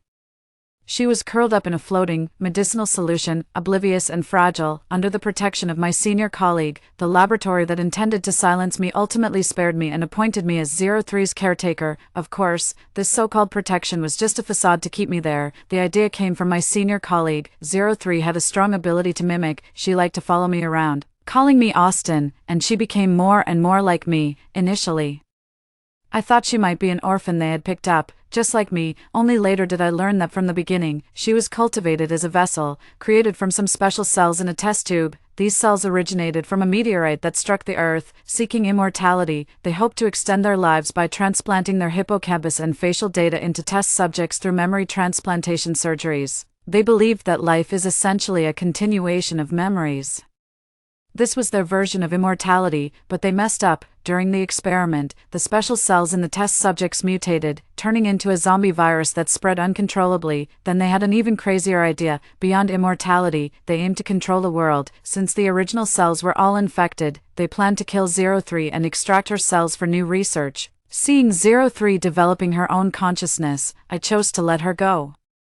I also managed to escape from the laboratory amidst the chaos a few months later. I met Mia and her mother. Along the way, it was noisy and chaotic, and they kept treating me like a lucky charm for making wishes. It was warm, comforting, and felt like home. Somehow, this made me think of the quiet and reserved 03. I wondered how she was surviving in this chaotic world, for ordinary people. A human base was indeed a good choice, so I agreed to Mia's plan. On the way to the human base, I noticed something unusual about the zombies and discovered the crystals that should have remained in the laboratory. Mia was very interested in this, so I shared some information with her. This was the beginning of my suspicion that Mia might not be a zombie, as she showed no reaction to the crystals. As for the disappearance of the zombies later on, it was all cleaned up by the people from the laboratory, and it was the first time Mia's traces were discovered by them. Later, I returned to the research institute. I confirmed that Mia was indeed 03. I also learned that the laboratory was planning to capture her. My plan then began. I wanted to expose the truth. I might die if the plan fails, but that didn't matter. I pretended to cooperate with them to capture Mia, seeking an antidote for the zombie virus. After bringing Mia back, I started to make arrangements within the institute. Initially, I turned some of the fringe researchers, and later connected with outsiders with special abilities contacted by Jordan. After 2 years of hiding, I finally brought everything into the public eye. Everything finally ended, a new beginning. On the day Mia died, Mrs. Sophia was deeply saddened, locking herself in her room for days, not eating or drinking. It pained me so much it felt like the sky was falling, and I was incredibly anxious, but fortunately, she eventually regained her spirit. She said she needed to live well, to live on for Mia's sake. Then there was the matter of changing her name. Mrs. Sophia said that since I called her mom, from now on, I would be her daughter. So, I followed Mrs. Sophia. I said I wanted to be called Chloe. I want to include Mia in my name because she gave me a third chance at life. Story 2. In a high-temperature apocalyptic world, I sent my cheating husband and his entire family to their doom. I learned in advance that a high-temperature apocalypse was approaching, yet my husband cheated on me at this critical moment. He brought his pregnant mistress into our home and, together with his parents, drove me and my daughter out. Since he pushed me to the edge of despair, I won't let him have an easy time either. I concealed the information about the apocalypse, decisively got a divorce, and fled. I really want to see how this newly formed family can still act arrogantly in the face of life and death. 01. In the office, I frowned as I looked at the blazing sun outside the window. Recently, the weather had been extremely abnormal. It was already past 5 o'clock, but the sunlight was still as scorching as at noon. I sent a message to my husband, asking him to pick me up after work. Just the thought of squeezing onto the subway in such heat was unbearable. As it was nearly time to get off work, a message suddenly popped up on Instagram. Liana, a high-temperature apocalypse is coming. Don't go out recently. Stock up on supplies and wait for me to contact you. It was from my best friend, Daisy. She worked in a research institute and had been conducting explorations in the desert for the past 6 months. She never said anything without solid evidence, so she must have discovered something. My heart was pounding rapidly. I replied to Daisy, reassuring her not to worry, and then urged her to take care of herself. After that, I packed my things in a hurry and left the company. Downstairs in the office building, Soren's car was already waiting there. I stepped forward and tapped on the car window. He was so startled that it took him a long time to roll down the window. Honey, why did you get off work so early? I stood there, stunned. I couldn't ignore Soren's subtle movement of hiding his phone just now. If I wasn't mistaken, he was looking at Instagram. Who was he chatting with that he was so afraid of me seeing? Out of a woman's keen intuition, I immediately sensed that something was amiss. I had originally intended to mention the high temperature warning, but I pushed it to the back of my mind. Throughout the journey, I kept observing Soren's expression. However, apart from that momentary look of panic, he showed no other abnormalities, so I had to pretend as if nothing had happened. When it was finally evening and Soren had fallen asleep, I took his phone and unlocked it with his fingerprint. I opened Instagram and indeed found something abnormal. Among the chat boxes with his colleagues, there was a cartoon avatar that stood out like a sore thumb. I clicked on it and scrolled up. Almost all of the conversations were explicit flirtatious messages. I had always respected Soren's privacy and would never look at his phone without his consent. That's why he didn't even bother to delete the chat records. At this moment, a mix of sadness and resentment welled up inside me. I couldn't help but feel the urge to drag Soren up and slap him hard across the face, but I knew I couldn't. Things had reached this point, and I couldn't act on impulse. I had to fight for the greatest possible benefits for myself and my daughter. More importantly, with the high temperature apocalypse looming, The cracks in our marriage paled in comparison to the matter of survival. The top priority was to find a way to stay alive. I tightly clenched Soren's phone in my hand, and a terrifying thought suddenly flashed through my mind. Why should I tell him about the apocalypse? He had betrayed me, and shouldn't he pay the price for that? 02. The next day, while it wasn't too hot in the morning, I got up and went straight to my parents' house. Both Soren and I were extremely busy with our work, so our daughter was mostly taken care of by my parents. We only picked her up and brought her home during our days off. As soon as I entered the door, my daughter, a small and cute figure, rushed towards me and hugged my thigh. She said in a sweet, childish voice, "Mom, you haven't come to see me for 6 days this time. I'm angry." I gently rubbed her fluffy little head and apologized softly. "I'm sorry, Sage. Mom has been really busy recently. How about Mom stays with you every day in a few days?" "Okay, actually, I'm not really angry with you, Mom. I was just teasing you." Looking at my daughter's well-behaved and sensible appearance, a pang of sadness shot through my heart. She was still so young. How could I let her bear the fact that our family was on the verge of breaking apart? "Where's Dad? Why didn't he come?" "Dad is at work. He'll come to see you in a few days." My daughter was very attached to Soren, so I could only fob her off with that answer and asked her to play with her toys to distract her. "It's been extremely hot these days, Liana. I think you should take Sage back home. The air conditioner here is old and worn out, and the child can't stand the heat." My mother was busy in the kitchen and kept chattering. I quickly asked her to stop what she was doing and called my father out as well. After they sat down, I showed them Daisy's message and informed them about the impending apocalypse. At first, they thought I was joking. After all, such a ridiculous thing had never happened to anyone before, but seeing my serious expression, the old couple finally took it seriously. "So, what should we do now?" my father asked with a worried look on his face. I handed him a list that briefly noted down some essential supplies, mainly purified water and some high-temperature resistant and non-perishable foods. "Dad, it's best if you go out to buy these supplies at night. We can't be 100% sure about this information, so don't tell anyone about it. If outsiders ask, just say that it's too hot to take Sage out, so you're buying more food. I've made an appointment for a new air conditioner to be installed tomorrow. Mom, remember to call me in advance. Sage can stay here for now, and I'll move here later." These were just some things that came to my mind temporarily. To truly deal with the apocalypse, there were still many more things to prepare. I tried my best to explain all kinds of situations, and my father quickly nodded in agreement. "What about Soren? What will he do when you move here?" My mother suddenly mentioned Soren. I glanced at my daughter to make sure she couldn't hear us, and then I confessed that Soren had cheated on me. As soon as my father heard this, he slapped the table and shouted angrily, "This bastard, what did he promise us back then?" My mother was also very angry. "Then why are you still going back? Just let him fend for himself." I had thought about that, but although Soren had cheated, his attitude towards our daughter was still unclear. What if he had the intention of fighting for the custody of our daughter? Then things would become very troublesome. So, before I could settle my daughter and ensure everything was foolproof, I couldn't let him notice anything unusual. After soothing my parents, I got in the car and prepared to go home. When I came in the morning, the heat was still bearable, but now, it was the hottest time of the day. As soon as I stepped out of the unit door, a wave of intense heat hit me, and my skin almost immediately turned red. On the way back, a large section of the concrete road had cracked and burst. I had to take a detour to get home. 03. When I entered the house, I found that Soren wasn't at work, and my in-laws were also there. As soon as Soren saw me, he came up and complained, "Honey, you drove the car away. How am I supposed to go to work now?" I ignored him and continued to change my shoes without looking up. "The car isn't yours alone. I can drive it if I want to." My tone was unfriendly, and Soren was taken aback for a moment. Just as he was about to say something, my mother-in-law interrupted. "How can you talk like that? Soren is the boss. Driving is important for his image. You're just a lowly employee. What are you showing off for? From now on, don't even think about touching this car." She had always been unreasonable. In the past, for Soren's sake, I didn't want to argue with her, but now, I had nothing to hold back. "I bought this car, I can drive it whenever I want. It's none of your business to comment here." Soren did run a company, but ever since he started his business, he had lost more money than he had earned. The house and car at home were basically purchased by me. She still thought her son was a big shot. My words once again touched Soren's fragile self-esteem, and his face darkened. "Is this how you talk to your elders? Do you have any manners? Could a person with good manners deal with his overbearing and shrewish mother?" I retorted without mercy. "If you don't like the way I talk, then don't let her come here. It's so hot. My parents couldn't stay in their hometown at all. What's wrong with me bringing them here to take care of them for a few days?" I looked at him suspiciously. Since when had Soren become so filial?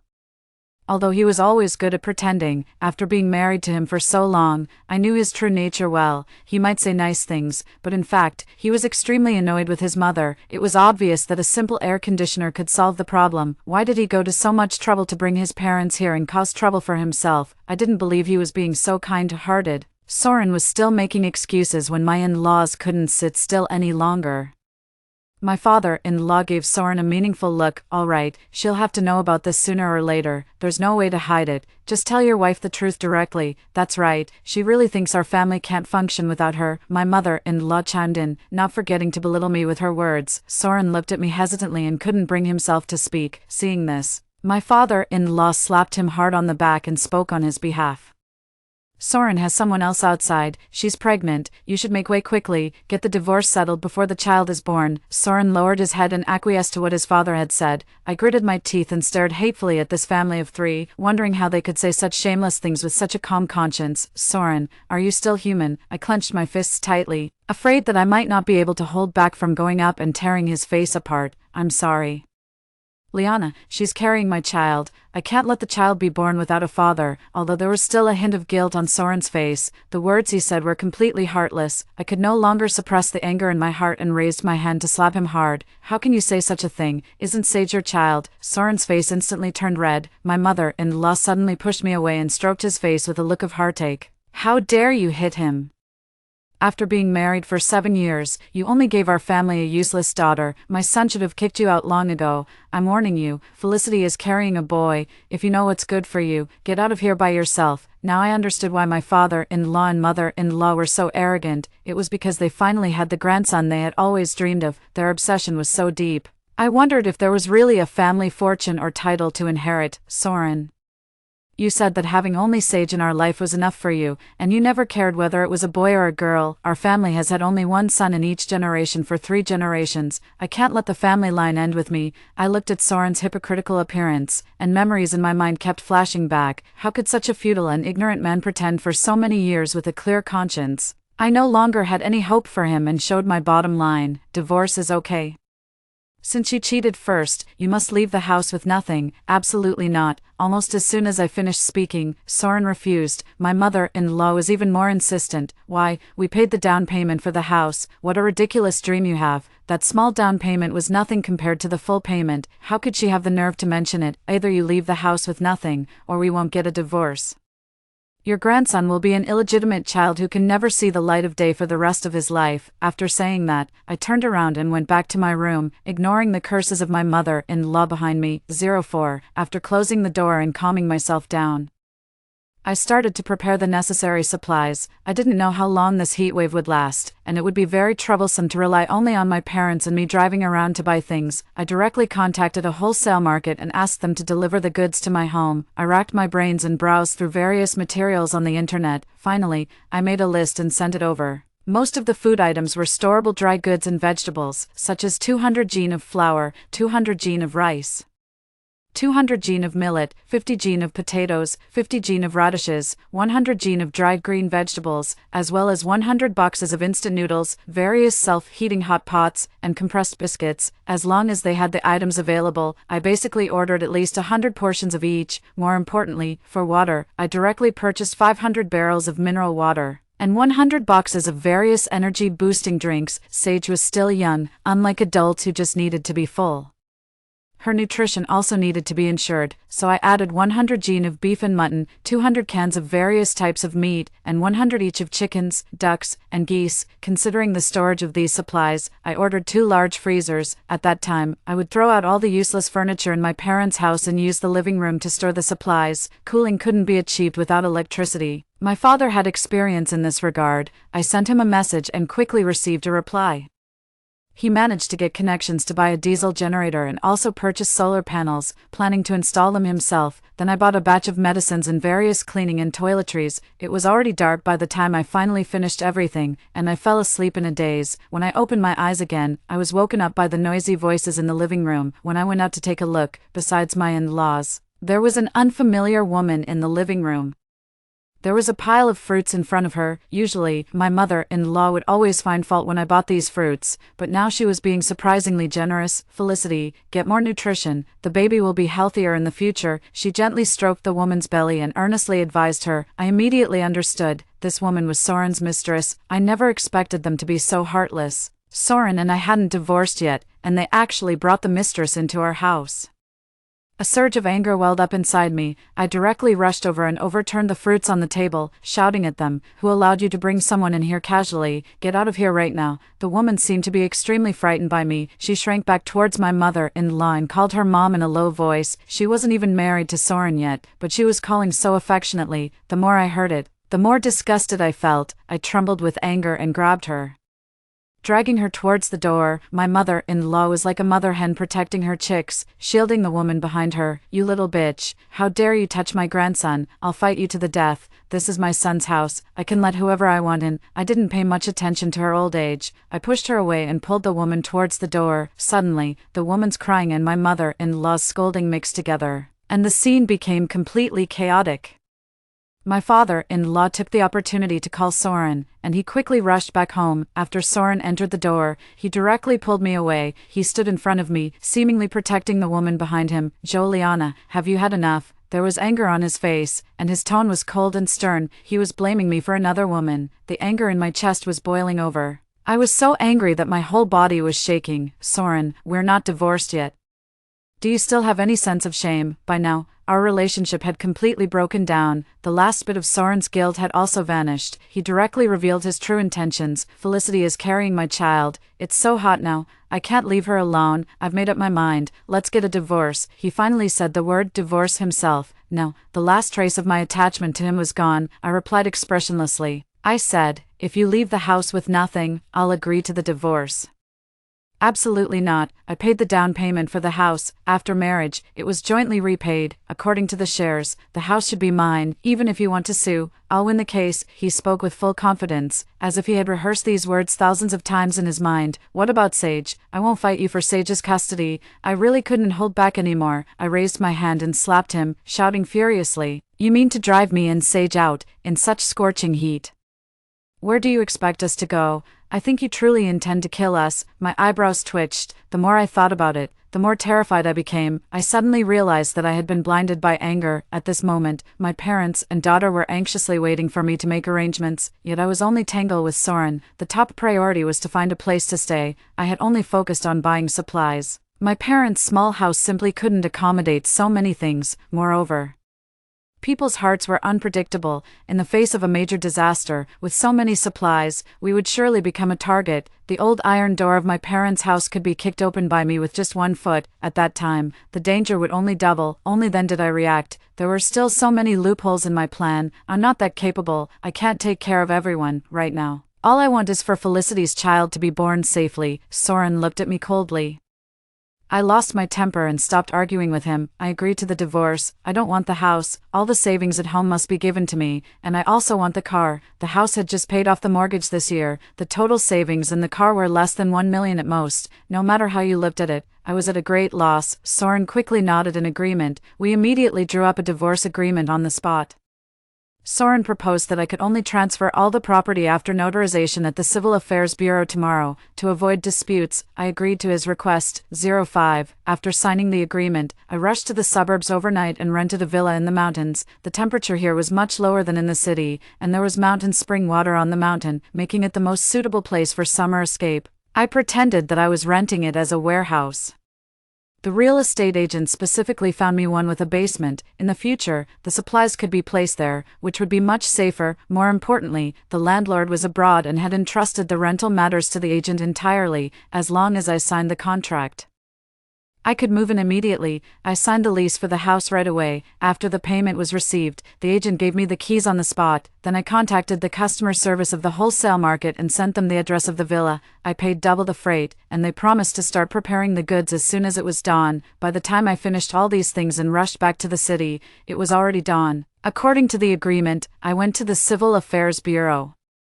Soren still had some affection for our daughter. I picked her up on the way to prevent Soren from going back on his word. Although I didn't want my daughter to face the unpleasantness between us directly, the situation was urgent, and I had no choice. As expected, after the notarization, Soren was still reluctant. It was only when he saw Sage that he readily handed over the 200,000 yuan in his hand. When we were parting, Soren was hugging his new lover. The woman showed off in front of the child. "Honey, Mom and Dad have reserved a table at the restaurant and said they want to celebrate properly. Let's go quickly," our daughter cried heart-rendingly, but Soren still didn't look back. I didn't watch her closely for a moment, and she ran towards Soren. She ran very fast. When she was close to Soren, probably because he was afraid she would hurt Felicity, he actually pushed our daughter away. The small body fell down on the curb at once, and blood immediately oozed from her knee. I picked her up, but Soren's attention was only on that woman. Sage hadn't even gotten close to her. I clenched my fists and stared fixedly at the backs of the two of them. I didn't want to go to extremes, but they forced me to. I sent my daughter home, then turned around and went to Soren's house. I removed all the removable parts from the air conditioner and the refrigerator. Soon, the equipment stopped working. I took away all the drinking water in the house, opened the windows to let the heat in, and the house immediately became as hot as a furnace. Let them enjoy it. I went home in a hurry, picked up my parents, and rushed to the villa. They felt sorry for me because they knew I hadn't slept all night. My father offered to drive and let me catch up on my sleep. I fell asleep feeling at ease. When I woke up, my father had driven the car to the building materials market and bought various materials such as stones, concrete, and steel bars. He said that people's hearts were unpredictable, and we had to ensure our safety. In addition, my father also bought a lot of flame retardant and heat insulating materials. He also bought a lot of daily necessities such as wires, faucets, water pipes, various small items, and maintenance tools. I had no knowledge of these things and didn't know how to use them at all. Fortunately, with my father around, I felt much more at ease. My father's words reminded me.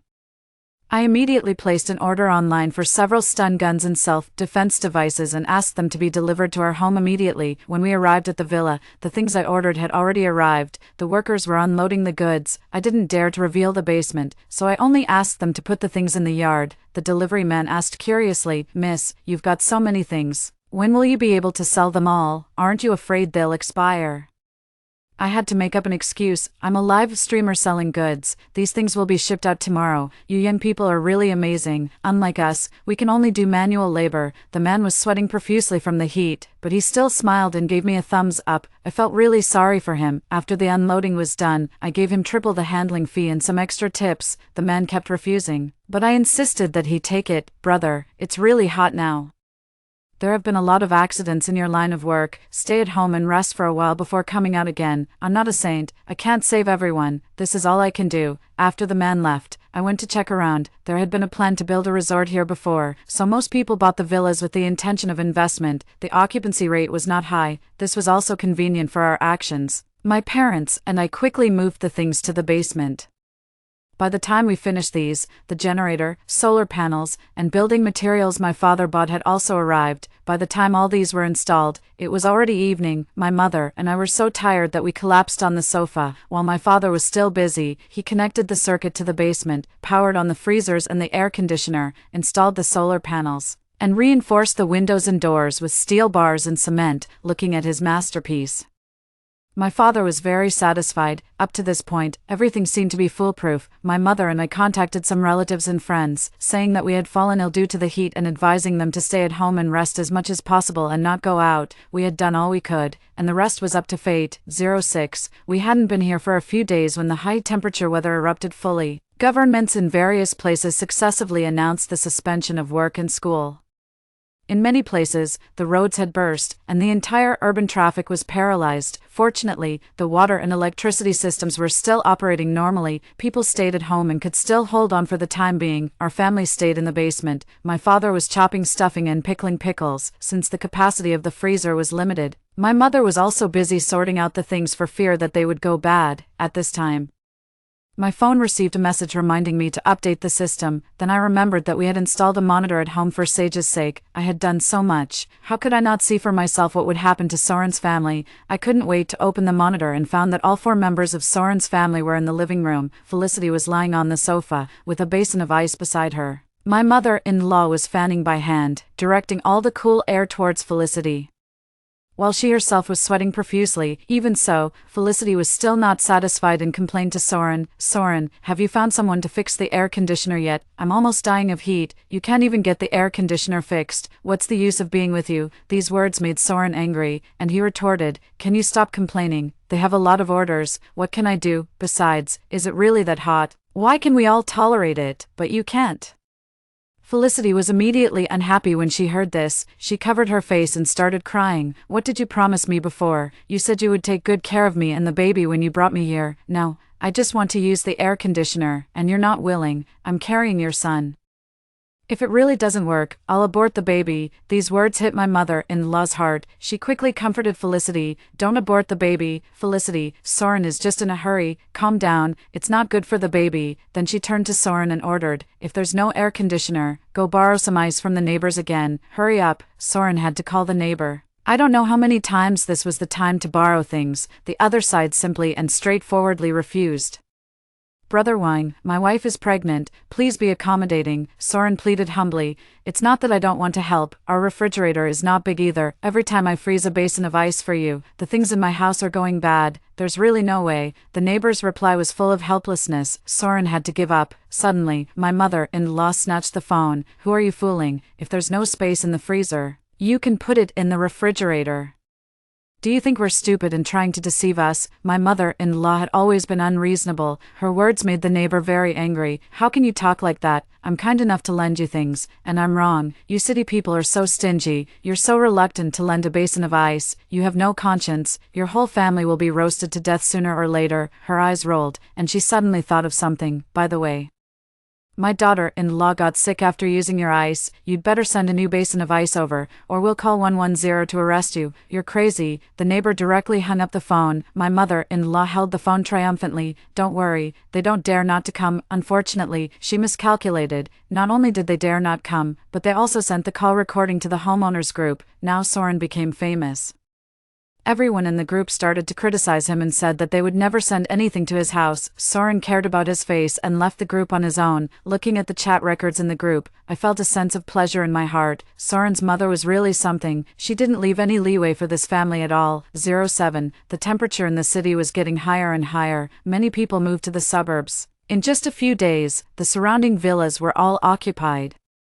It was not convenient to go shopping here, so the neighbors had to borrow some supplies from each other. To avoid attracting attention, we also joined the ranks of borrowing things. However, whenever someone lent something to us, we would return it double. Over time, everyone thought we were just here to escape the heat, and no one became suspicious. The weather in the city had reached a level that humans could no longer tolerate. People tried artificial rainfall, but it was just a drop in the bucket. Under the high-temperature disaster, the death toll was rising sharply. The government dispatched the armed police to maintain order and strictly restricted residents from going out. Everyone could only live on the supplies distributed by the government at home, and for a while, people were in a state of panic. Fortunately, because of Daisy's early warning, I had a small haven in this chaos. I tried to contact Daisy, but I never received a reply.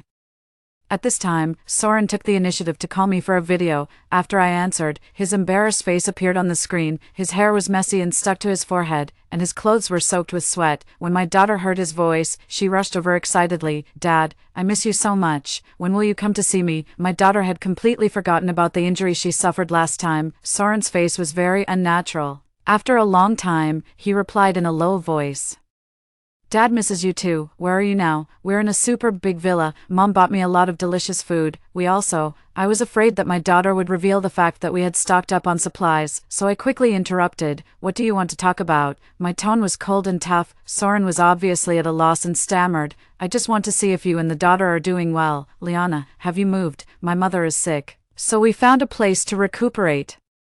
You've seen that Sage is fine. Don't bother us if there's nothing important." I sent my daughter away and mercilessly issued an expulsion order. Suddenly, Soren's emotions broke down. He lowered his head, and tears streamed down his face like a broken string of beads. "Liana, I'm sorry. I shouldn't have betrayed you. These days, I've been really suffering. Give me an address. Let me come and take care of you." "Okay." I looked at his crying face and felt no emotion in my heart. "Stop pretending." Soren, what kind of face did you show when you drove us out? Just stay with your son and don't discuss me. After hanging up the phone, I directly blocked all his contact information. Soren was so broken-hearted. Something must have happened again. I couldn't help but want to see the good play. I opened the monitor and sure enough, I found that their family was in a big mess. Felicity, taking advantage of her pregnancy, had monopolized the supplies distributed by the government. Soren and his father objected, but were stopped by my mother-in-law's tricks of crying, making a scene, and threatening to commit suicide. In her heart, her grandson was more important than anything else, so, after a chaotic negotiation, Soren, his father, and his mother shared one share of the supplies, while Felicity had 3 shares. Although I really hated this mistress, I had to admit that her actions made me very happy. Soren's father was overbearing and dictatorial, and his mother was unreasonable. I had endured so much anger from them, it seemed that only a more ruthless person could deal with them. 08. While Soren's side was in chaos, I also faced a new problem. This place was too remote, and the infrastructure was not perfect. After a few days, both water and electricity were cut off. My father's generator and solar panels finally came in handy. Although it was not as good as the municipal power supply, it was enough for our family of 4. We didn't know when the temperature would drop. The 2 large freezers at home were still running, so we didn't dare to be too extravagant. Usually, we tried not to turn on the air conditioner, although adults could endure it. Children had a higher body temperature. Not turning on the air conditioner was really suffering for them. My daughter's face was flushed red from the heat, but she never cried or fussed. Her sensible appearance made my mother burst into tears, seeing this.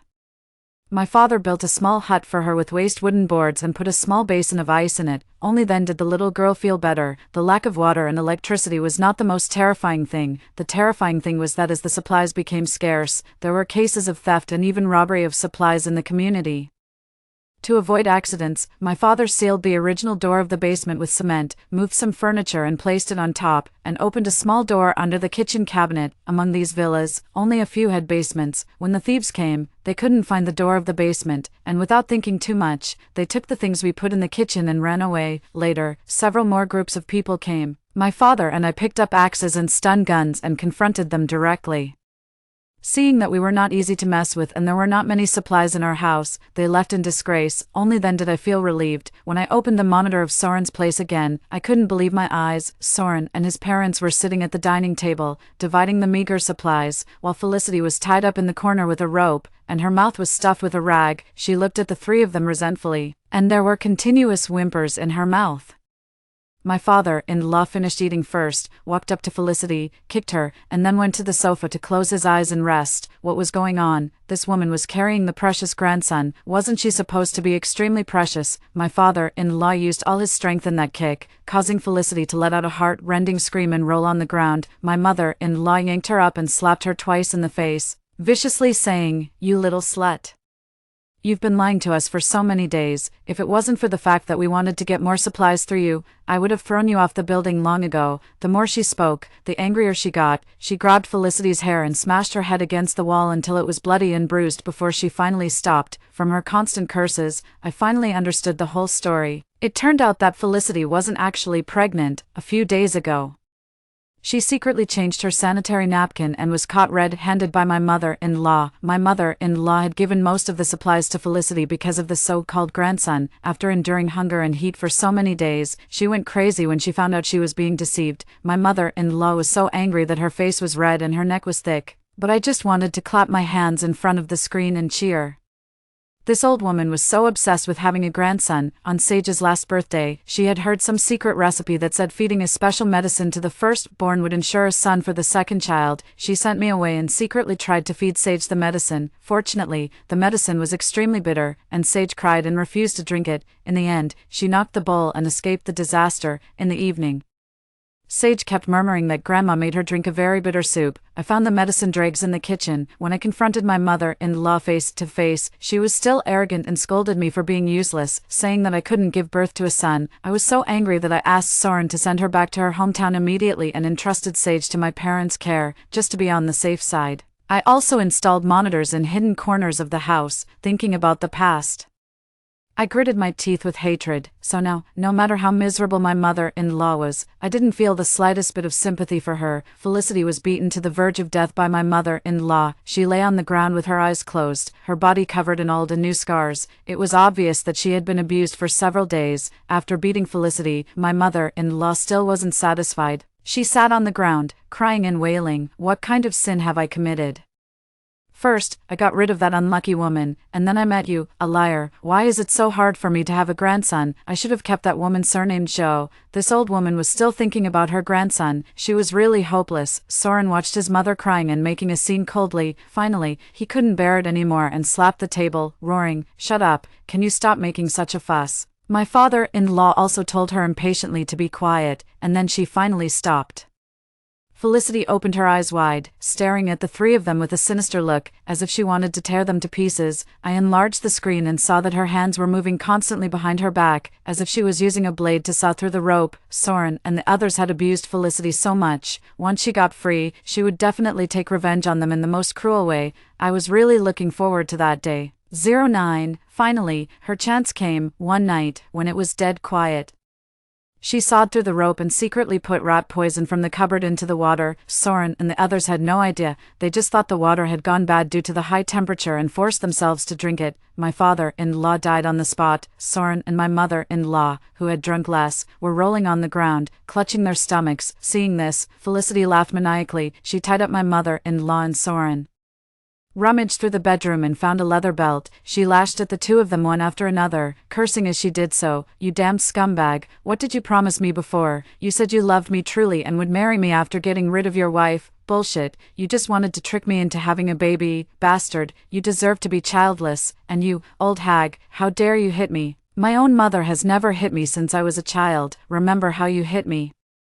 I'm going to pay you back tenfold today." The more she spoke, the more excited she became, and the force of her blows kept increasing. Soon, Soren and my mother-in-law were covered in blood. Felicity still wasn't satisfied. She took alcohol and disinfectant and poured them onto the two's wounds. Heart-rending screams came from the phone. Suddenly, the screen went black. It should be that the power went out in the city. I calmed my breathing, recalling the terrifying scene just now. Felicity's mental state must have been completely broken by the torture. Soren and his mother were probably going to have a really dark time. I couldn't pay attention to Soren and the other situation anymore. I could only pass the time by browsing my phone every day. On the web page, the number of deaths kept increasing. The outside temperature had reached a level where ordinary people couldn't move around. Only firefighters and police officers, relying on special equipment, were active on the front lines of disaster relief. I couldn't do much, so I could only pray for their safety. Soon, the signal was also cut off, and I couldn't receive any news from the outside world. I could only quietly wait for this high-temperature disaster to end. Our family of 3 completely moved into the basement.